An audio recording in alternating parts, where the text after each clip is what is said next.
My husband cheated, swore he'd changed, then I found a hidden drawer in his desk. Inside were love notes, hotel key cards, and a dozen secret burner phones. My hands trembled as I dialed the last number he called. A woman answered, "Hey baby, can't wait to see you tonight." That night, I waited for him at home, with all his secrets spread out on the table. His face went pale as he realized the game was over. I'm a 42-year-old woman living in Charlotte, North Carolina. I've been married to my husband Mark, 45 male, for 18 years. We have 2 kids, a 16-year-old son and a 13-year-old daughter. From the outside, we looked like the perfect suburban family. We have a house with a yard, 2 cars, decent jobs. But behind closed doors, things haven't been perfect for a long time. 5 years ago, I caught Mark cheating. He was sleeping with a woman from his office. I found messages on his phone late one night. He had left it in the bathroom while he showered, and I wasn't snooping. He got a text and it lit up. The message said, "Last night was amazing. Can't wait to feel you again." I don't even remember how I felt at that moment. Shocked, sick, frozen. I waited until he came out of the shower and just asked him straight up. He didn't deny it. He cried, said it was a mistake, swore it was just once. I wanted to believe him. We had 2 kids. A whole life. He begged. He said he'd end it and never do anything like that again. We went to therapy. I stayed. Maybe I shouldn't have, but I did. For a while, things seemed better. He was more attentive, he came home on time, he acted like a husband again. I told myself people make mistakes. I wanted to believe we had moved past it. The last 6 months, though, something shifted. He started working late again. He was on his phone constantly but kept it face down. He changed his passcode. He was distant. I'd ask him what was going on, and he'd get defensive. Say I was being paranoid. Say I was punishing him for the past. But it didn't feel right. I didn't trust him. I started watching closer. One day, he left for work in a rush and forgot his laptop bag. I figured I'd be helpful and grab it for him. That's when I noticed something strange. His desk had a drawer I'd never seen open before. It didn't have a handle, just looked like part of the wood paneling. I pressed on it. Nothing. Then I felt underneath and found a small latch. When it popped open, my stomach dropped. Inside were at least 10 burner phones. Each one had a sticky note on the back with a woman's name: Tina, Mel, Sabrina, Cass. Dozens of hotel key cards. From places all around Charlotte. Some looked old, some were newer. A thick bundle of handwritten love notes. Most weren't dated, but the handwriting was his. Some were sexual, some were emotional. One read, "You're the only one who makes me feel alive." A necklace. Not mine. A torn photo of him in a hotel mirror, shirtless, taking a selfie. I flipped it over and it had a woman's lipstick mark on the back. I sat there staring at it all for I don't know how long. My hands were shaking. I wanted to throw up. I wanted to scream. I wanted to burn everything. I picked up one of the burner phones. It was charged. There was no lock on it. Messages were open. "Can't wait to wrap my legs around you tonight. Did you tell her about us yet? The usual room?" I scrolled through the call log. The last number he dialed had just been earlier that day. I didn't think. I just pressed call. She answered immediately. "Hey baby," she said, laughing. "Can't wait to see you tonight." I hung up. I didn't say a word. I stared at the phone in my hand like it was something cursed. This wasn't just one affair. This wasn't a one-time mistake. This man, my husband, the father of my children, was living a whole other life. Maybe even more than one. Who were these women? Did they know about each other? Did they know about me? I took a photo of everything in the drawer. All of it. Then I packed it all up and laid it out on our dining table. Every burner phone. Every note. Every hotel key. And I waited. He walked in the door around 7 p.m. like it was any other day. Called out, "Hey babe, What's for dinner? I didn't answer. I just sat there at the table. I watched him walk in and stop in his tracks when he saw the table. He didn't say a word at first, just stared at the phones, the notes, the keys. Then he whispered, "What is this?" I said, "You tell me." He went pale. His eyes darted around like he was looking for an escape. He didn't reach for anything. He didn't get angry. He didn't even try to lie. He just sat down and said, "It's not what you think." I laughed. Out loud. I couldn't help it. I said, "How many are there, Mark? How many women?" He said nothing. I said, 5? 10? More? Still nothing. I said, "Who was the one who answered the phone just now? The one who called you baby?" He said, "Her name's Natalie. She's just someone I met. We've only seen each other a few times." I said, "Which phone is hers?" He couldn't answer. I picked up the one I used and held it up. "This one." He nodded, slowly. I said, "What about Tina? Mel? Cass? The others?" He said, "I don't know what to say." I said, "Say goodbye to your family. Say goodbye to your life." "I haven't told the kids yet. I don't even know how. I don't know where I go from here. All I know is this man looked me in the eyes 5 years ago and told me he would never lie to me again. That he loved me. That he made one mistake. It wasn't one mistake. It was a pattern. It was a lifestyle. I've talked to a lawyer. I've got a plan. But I'm not done yet. I need answers. I need the truth. All of it. And he's going to give it to me, every last disgusting detail."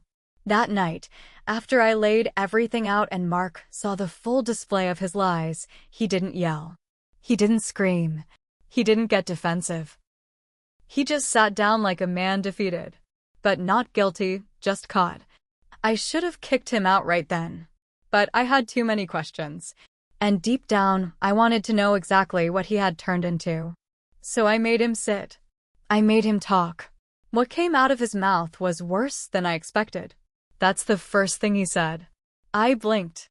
What the hell does that mean? He rubbed his face, let out a long breath. Then he looked up and said something I'll never forget. "I got involved in something. I don't know how to explain it. It started with one woman, then 2, but then there were people, men, offering money. It was like a trade. I couldn't even understand what I was hearing at first." "Money?" I asked. "For what?" His voice dropped. "To film. To watch. To join." I swear, I couldn't feel my legs. I had to grab the edge of the table to stay steady. "You let strangers watch you cheat on me?" I didn't know how to stop, he whispered. It became a rush. I needed the attention. The money helped at first, but then it wasn't about that anymore. That was the moment I realized I hadn't married a man, I'd married a void. A black hole dressed in human skin. Someone who could lie every day, smile at our children, sit beside me on the couch, and still live a full second life without blinking. After he went to bed, yes, in the guest room, I stayed up. I started charging each burner phone, one by one. Most had the same kind of garbage, dirty messages, plans to meet, sometimes pictures I can't unsee. But one phone, labeled Mel, had something different. It had videos. Dozens of them. Not just of him. Of them. I don't mean homemade sex tapes. These were filmed like someone else was in the room. Some were in hotel rooms. Others in what looked like someone's apartment. In a few, I saw him being recorded, sometimes clearly knowing, sometimes like he didn't know. One video chilled me to the bone. There was a woman in it I recognized. She was our daughter's math tutor. A woman I'd had in my house, who I'd made coffee for. She was laughing, calling him daddy, and not in a cute way. I slammed the phone down so hard it cracked. It was 3:12 a.m. when my own phone buzzed. Unknown number. You really should have stayed out of it. You have no idea what he's part of. My blood turned cold. I called the number. No answer. It rang once, then went dead. I woke him up, shoved the phone in his face. What is this? Who is this? He looked at it. Eyes wide. He said, "You need to stop digging." I said, "You need to start talking." He finally admitted he'd gotten tangled up in some kind of group. He called it a private network. Rich people. Executives. People who paid big money for things that weren't just cheating. Some of the people he met with didn't even care about sex. They wanted control. Some wanted recordings. Some wanted to trade partners like it was a sport. I asked him if he brought any of them into our house. He didn't answer. That told me everything I needed to know. The next morning, I checked our joint bank account. I needed to know how much of our money had gone into this double life. But it wasn't just missing funds. There were withdrawals, frequent ones, every week. Always the same amount. A few hundred here, sometimes more. Always in cash. I checked back months. A pattern. I asked him, "Where's the money going?"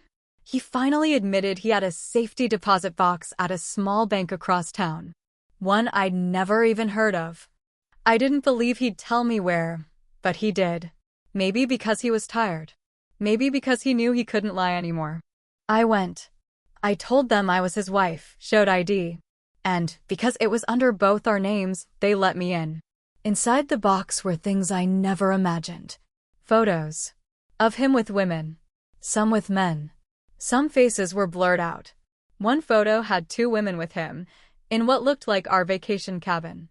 Envelopes stuffed with cash. A USB stick. A small leather journal. Inside were names, dates, places. Some had dollar amounts next to them. One entry read, November 9th, Lakewood, J. Brought C. $1,500. Filmed. Kept copy. Lakewood is the neighborhood where our son's best friend lives. That's when it hit me this went way deeper than cheating. This was criminal. This could ruin people's lives. Mine. Our kids. His. I haven't confronted him about the deposit box yet. I'm not ready. I've copied everything. Backed it up. Took photos. Stored it in places he can't reach. And I hired a private investigator. If even one of the people in those photos is underage, or if he filmed people without consent, this won't just be a divorce. It'll be handcuffs. And honestly, I want that. I need that. He shattered my life once. I forgave him. He shattered it again, this time for real. Now I'm picking up the pieces, but I'm also collecting every scrap of truth he ever tried to bury. After I left the safety deposit box, I felt like I couldn't breathe. I drove to a Target parking lot and just sat there for 2 hours. I couldn't go home yet. I didn't want to see him. I didn't want to see the house we built together, the one he turned into a set for his filthy side life. But I had to think clearly. So I did the one thing I'd been putting off for years. I reached out to someone outside our marriage for help. Denise is an old friend from high school who now works in private security. We'd lost touch over the years, but I remembered from Facebook that she'd started her own investigative firm. I messaged her. Within 15 minutes, she called me. We talked. I gave her everything, photos of the burner phones, copies of the love notes, a list of the hotel names, the cash withdrawals, the USB from the deposit box. I didn't hold anything back. She was quiet for most of it. Then she said something that made my skin crawl. You know this might not just be cheating, right? You may have stumbled into something organized. I said, what do you mean? She said, if there's a network involved, videos, names, money trails, you could be dealing with a ring. And if that's the case, your husband might not be the only one in danger. That was 3 days ago. She got to work immediately. Told me she'd dig into everything, trace numbers, look at security footage from the hotels, anything to piece it together. I didn't plug in the USB right away. I was scared. But Denise told me she had someone who could check it safely. She picked it up that night. 2 days later, she called me. Her voice was different. Flat.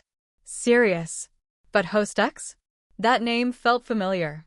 I scrolled through my mental list of people who'd been around us over the past couple years. People Mark had drinks with, worked out with, invited to cookouts. Then it hit me like a slap to the face. Host X was Trevor. Our neighbor. The guy who lived 3 houses down. Who lent us his lawnmower last spring. Whose daughter takes piano lessons with ours every Tuesday. That's when I lost it. I cried for the first time since this whole mess started. Ugly, angry sobs. Because this wasn't just my husband. This was our whole neighborhood. Our community. I had let our kids play at that man's house.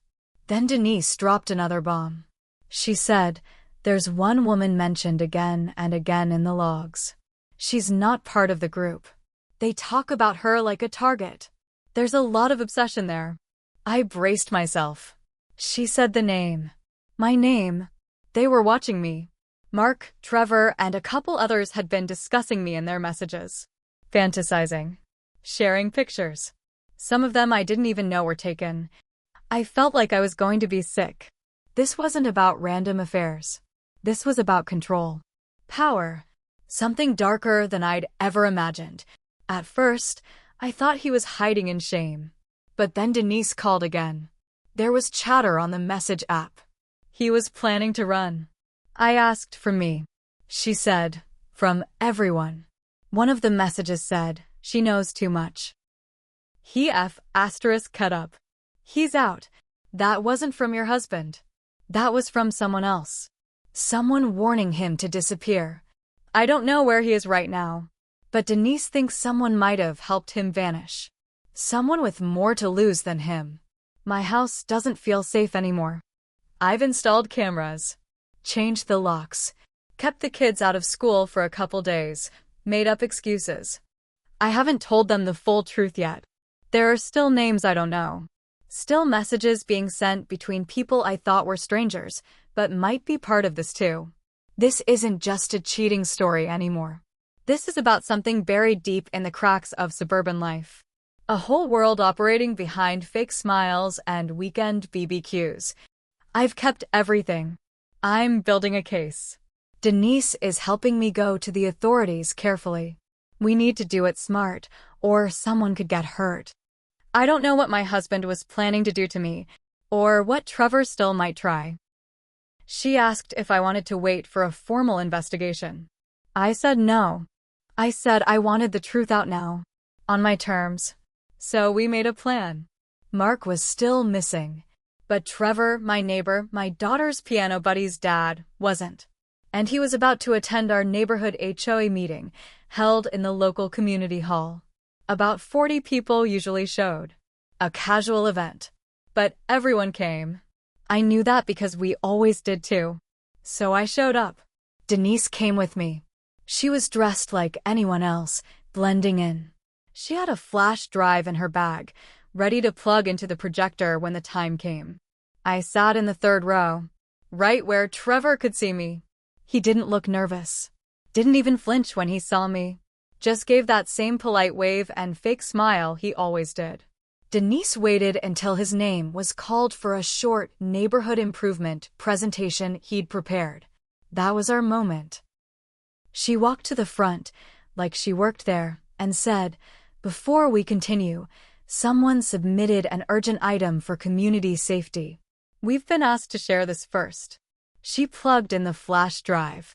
The first thing that appeared on the screen was a spreadsheet: names, dates, amounts, meeting spots. At first, it looked like a financial report. Then the hotel names appeared. The usernames. The real names next to them. And then the stills from the videos. One of the photos was Trevor, shirtless, clearly inside one of the known motels, with a woman who was not his wife. People gasped. A few stood up. Someone shouted, "What is this?" Trevor went pale. And she whispered, "I was one of them." The room went silent. She looked at Trevor, her eyes shaking, her voice cracked. "You told me it was private. That no one else would ever see." Trevor tried to reach her. She stepped back. Police were called. Denise had already filed the preliminary report. Within 20 minutes, 2 plainclothes officers showed up and took Trevor outside. No handcuffs. Not yet. But he didn't come back in. I didn't see him until the next morning. He was on the porch. He looked like hell. Same clothes from days ago. eyes bloodshot. He said nothing at first, just stood there, waiting. I opened the door. I saw what you did, I said. You ran. He nodded. I didn't know what else to do. I said, do you know who they're going to arrest next? He looked up. Me. I nodded. Yeah. He sat on the porch step like he had nothing left in his bones. I never wanted it to go that far, he said. I thought I could control it, that I could handle it. I didn't answer. I loved the attention. I loved being wanted, and then I hated myself for needing it. I asked the one question I hadn't been able to ask until now. Was I not enough for you? His voice broke. You were too much. You were real. You saw through me, and I didn't know how to live in that kind of honesty. That's when the tears came. Not from him, from me. All this time, I thought he didn't care, but he cared in the most broken, cowardly way possible. The police question marked the next day. He didn't get arrested yet, but they took the drive, took the copies Denise made, and said charges were likely. Amanda filed her own report. Several women came forward. Turns out, there were over a dozen victims. Some knew, some didn't. Some weren't even from here. They'd been lured from job sites, small events, travel work. I filed for divorce. Officially. The kids know some of it. Not all.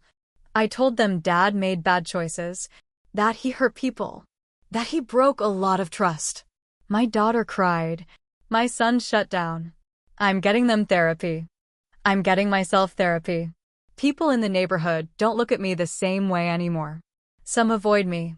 Others hug me at the mailbox and whisper, I had no idea. I'm so sorry. Denise calls to check in every few days. Says this is just the beginning. That more people will come forward. That it may go deeper. Maybe it will. But I won't be part of the silence anymore. You think you know someone after 18 years. After 2 kids. After building a life.